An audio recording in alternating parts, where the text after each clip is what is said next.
Hey, welcome everybody. Welcome to the Vaughn and PJ Show. That's right. All right, this is our first inaugural episode. We're fired up. We're super excited because we got some great things in store for you. This is a show all about human flourishing and winning, knocking out of the. You said that earlier. Yeah, knocking it out of the park at will, not by chance, but at being able to control yourself and knowing your strengths so well that you can, at command, do exactly what you need to do in the moment of truth rather than maybe hesitating and slipping back. I love that, PJ, because that's being intentional, moving forward with a clear vision and saying, all right, this is what my goal and this is where I'm going with that. And I love how you put that. So, I think what would we be if we weren't trying to grow, right? Because I think no one woke up this morning saying, God, I want to be mediocre today. You know? That's right.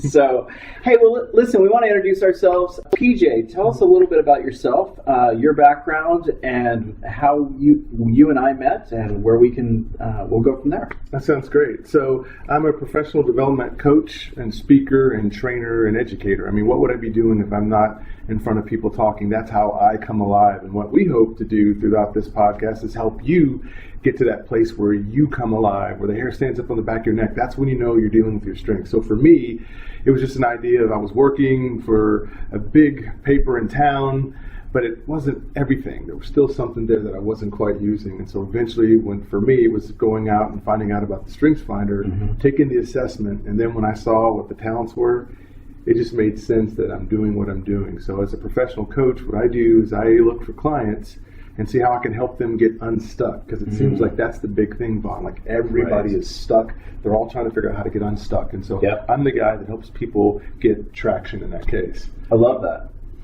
So a little bit about myself, my background. I used to be a librarian. Crazy story. So I have a master's degree in checking out a book. Paid a lot of money for that really expensive library card. But it's all good. After I left a career in the library and decided to set out on my own and become an entrepreneur, I had a number of setbacks. And you could say, like, I had an experience of being stuck. It's a very common thing. Because it will happen. And it happened to me, and over a series of events. So what I found was, I got to know myself, and actually with your help with the Strengths Finder, that sort of thing. And for the last few years, I've been running a marketing agency, Heroic Media, H3 ROIC Media, and very excited. I help businesses to tell their brand story, personal brands, to put their message out there. And so I'm very excited to kind of pull some of that together with you, PJ. Absolutely. Done coaching, done consulting. For those who are in the DFW area, they're probably familiar with that. And if not, well, now you are. Fantastic. So how was your week this week, PJ?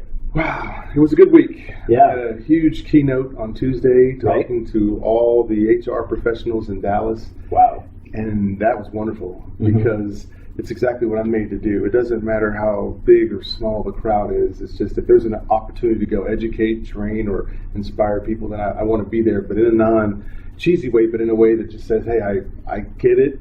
Now let's see how we can reframe the thoughts so that we can then get out of our way so that we can then get back onto our way. Absolutely. And I've seen you in lots of different settings, smaller crowds, but there's a few hundred people there. There were about 200 there, and I think that chapter has about 300 to 400 people possibly, but they had a good attendance in the summer, no less, because we're in the dog days of summer in August, but they had them there. And so, the topic was implicit bias. And that's the other thing, when you're built like me, you're not afraid to talk about tough topics, and implicit bias is a hard one. So with me using my certifications, everything I had as a coach, I like to sit down and study and research these things. And so it was just an opportunity to basically take all of my research on this topic that I've been thinking about practically my whole life, being biracial child and all, and then be able to say, look, here are the findings. Here's what we know scientifically about implicit bias.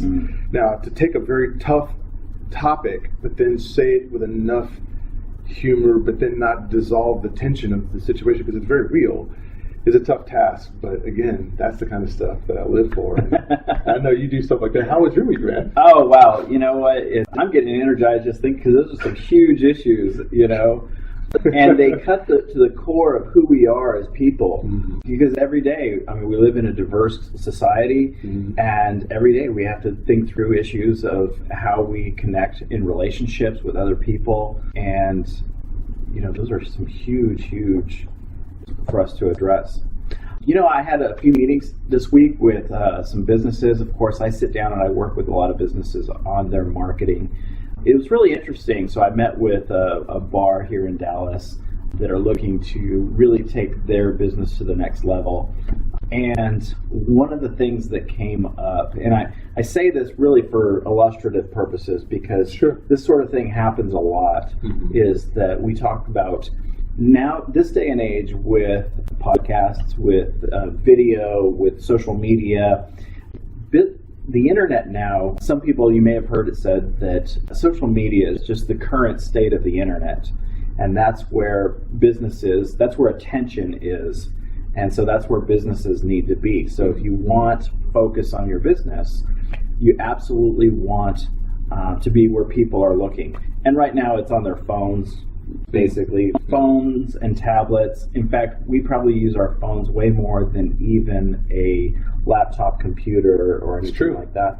I think my phone is a little small mini computer. I think that's really what it is. And now that you have unlimited data, what's to keep you from going on there and just watching shows right there from your phone rather than coming in and plugging up the big set, you know? Oh, absolutely. So, and actually some things coming down the pipeline. Facebook is rolling out a little watch tab. You're going to start watching shows on Facebook. So in the old days, that businesses would be on TV. The thing would be to run an ad on a major commercial on a major network. Smaller businesses might put an ad in the classifieds or in the yellow pages. Remember that big old huge book? Oh my gosh. It's really just a ladder nowadays. You just stack a bunch of them up and that's how you can reach some of the things that are on a higher shelf there. You know, the other day I was at a friend's house and I heard this thunk, thunk, and I looked outside, and would you know that they are still dropping that giant book on people's doorsteps? That's amazing. Is that crazy? That's super crazy, especially today. And then I opened it up, and there's businesses in there, and those businesses have spent thousands of dollars for 2-page spread ads that no one's going to see. Where's the attention, folks? Yeah. Where is it? In fact, those are a hazard because you're probably, they throw them on your front porch and you're going to come out looking at your phone and probably trip over them. So stop sending those phone books. And if you work for the phone books company, take note. We're just playing around, but in the way. That's right. Keep some people from getting a sprained ankle or something. I tell businesses, and this meeting that we had this week, we talked about using media, becoming a media company. And like, how crazy is that? Like, if you're a bar, what do you do with that? Like, what does that actually mean to become a media company? You know, but we talked about maybe a podcast, running music, capturing video of people having fun at the bar, showing some lifestyle, that sort of thing, so that we're not always just promoting events, keep people coming back, but also really getting people to participate in the lifestyle of the brand itself. So great conversation, and we'll dive into a lot more of these themes as we continue here. So, I want to go back to your keynote because implicit bias that's a huge thing given culture and I want to, if you could tie that into some things that we've been talking about today, authenticity and self-awareness. Yeah, and I think that's true because what you're talking about are platforms. And back in the day, the only people that had a platform were the people that could afford, as you were saying, TV commercials and those ads, which are not cheap, by the way. I used to sell some of those ads. But now everybody has the platform. Everybody has a microphone now. And so now we can put out different forms of media just turning on a laptop and putting on a camera. So to me now, what that tells me is the world is trying to connect. It is trying to connect in some kind of way. And with the keynote speeches that I'm giving now, it's great because it's like there's a kind of connection that you can do online, and it's more of to say, hey, we're out here. But when you're face-to-face now, you have to be able to have people skills, really good people skills. And you don't have to sit behind a computer, but you do when you're up there speaking and talking and engaging.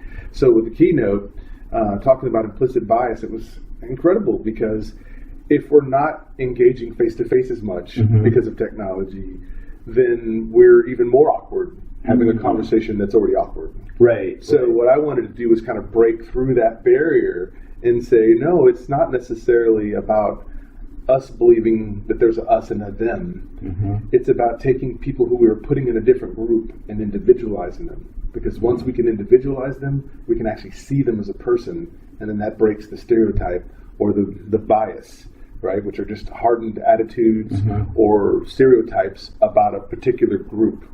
And of course, being that it's implicit, then the question is, well, how would you know it's implicit? Well, just get around a group of people, because a group of people can always see your blind spots. You may not be able to see them because it's implicit to you, but it's not to everyone else. Right. And so it was a very interesting opportunity to say, listen, guys, we're really talking about communication again. Just like as we turn on the camera today, we're talking about, hey, here's how we communicate face-to-face and then as people. And the idea is not to see people as us or them, or to be colorblind, because then that would mean that there's something wrong with the hue of their skin, and there isn't. So it's not about being colorblind. It's about being able to say, you're not a group, you're an individual. So what you're saying is that if we move people into a more personal situation instead of part of a group, we can honor and respect them as a person for who they are, for who God made them, for absolutely that sort of thing. Absolutely. And the idea of the bootstrap theory, I don't believe in that. Everybody gets help from someone. And right. You don't know who it's going to be throughout your whole lifetime, which again, this is what helps make you authentic, because you realize, hey, I can't do this all on my own. The first time you can admit that, then you'll go be around people, or find people, hopefully, or search people out who actually are good mentor type people, or leaders, or people who you want to follow. Right? Because commercials are always trying to present to you, be like Mike, or something like that. Right. Well, that's great and all, but at the same time, if you don't know real people like that, who you can talk to, then you can kind of stay in your blind spot. So we don't want that. What we want is we want people to move forward. We want people to progress. We want people to win, and not on accident. We want them to win on command. On purpose. That's right. I love that. Wow, this has been tremendous. I think this is probably a good place to wrap this up. And so we're super excited because in the following episodes, we're going to explore more of that intentionality. We're going to talk about goal setting and what does it take to win? Yeah, consistently. Right? Because to win once is one thing. Right. But to be Tom Brady and win at least 4 or 5 Super Bowls, that's a habit. That's a whole other thing. That's a habit. I love that. Hey, thanks, folks. Thanks for joining us today, and we'll be back next week with another edition of the Vaughn and PJ Show. That's right. And by the way, you can find us in Twitter, Facebook, all that social media we talked about. Well, we're there because that's a platform, and we definitely want to communicate some good ideas to you. So you can find us on Twitter, you can find us on Facebook, you can find us on Instagram, 3 Level Media, and then one of those. At 3 Level Media. I love it. See you next time. Yep.